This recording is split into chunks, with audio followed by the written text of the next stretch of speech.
Hello BHP UK, and strapped to the dyno today we have a Super Adventure. This one is the Adventure R, so it comes with the larger front wheel. This gentleman's thrown quite a few parts from the Power Parts catalogue at it. It's a really nice looking bike. It does have a Van Diemen decat system along with the Akrapovic Power Parts end can. They are set up ever so slightly different to a normal Super Adventure. The mapping is ever so slightly different to compensate for that. We're going to get it run up on the dyno and then we'll write a file to suit this particular bike.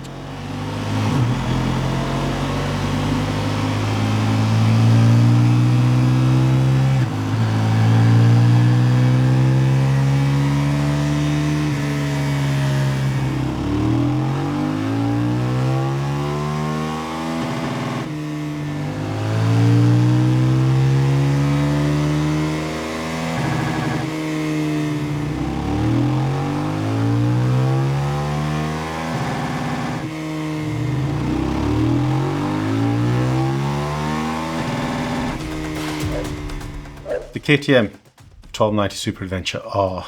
The differences between the R and the S, as far as the mapping is concerned, are very, very subtle indeed. And if I'm 100% honest, really, I don't think many people are going to be able to pick up on the differences between the two. The KTM 1290 is a bike that we are very, very familiar with. Over the years, we've done hundreds of these bikes, and we've got to know them very well indeed. The gains that we make on this bike in ascending order, at 100% throttle or wide open throttle, we've gone up from 141 brake horsepower to 143 at peak output. However, the real story and the gains are to be told between 4.5 and 7,000 RPM, where you can see there's a bigger separation in the graphs. We've gone up from about 102 to 107, gaining at least 5 brake horsepower in this area. These bikes are generally driven on their torque, and from the torque plot you can see that we've gone up from 133 to 139 Newton meters. But again, that's at peak output, and again between 4,500 and 7,000 RPM we've made the biggest gain of about 10 Newton meters. At 75% acceleration opening, you can see that there's been a massive transformation in the way that the power's put down. As soon as you get past 4,000 RPM, there's a big separation. That big flat spot at 5,000 RPM has been totally eliminated. You've now got a really nice smooth linear curve. Again, when we look at the torque graph, the improvements are even more evident.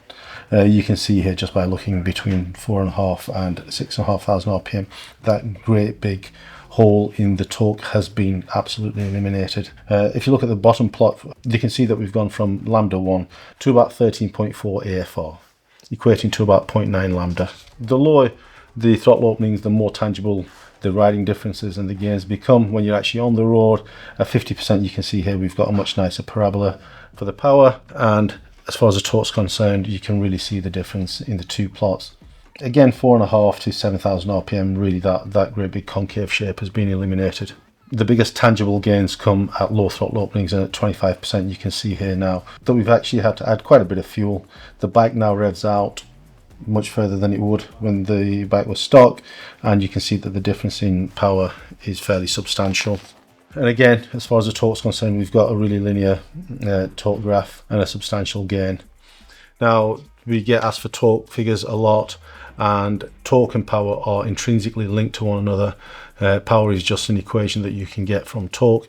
We will drop you a more in-depth video of the differences between the two and how they translate into the riding characteristics of a bike. These bikes are available on our ECU flasher, so if you're not local to us, we can set up your Super Adventure in a manner that really does liberate its power. All you do with this device is take a read from your bike, send that file to us, we modify it and send it back. We really do hope you're enjoying what we bring into the channel. Please do hit the subscribe, the like and the bell icon. It really does help us out, and it keeps you notified of any new content that we bring into the channel.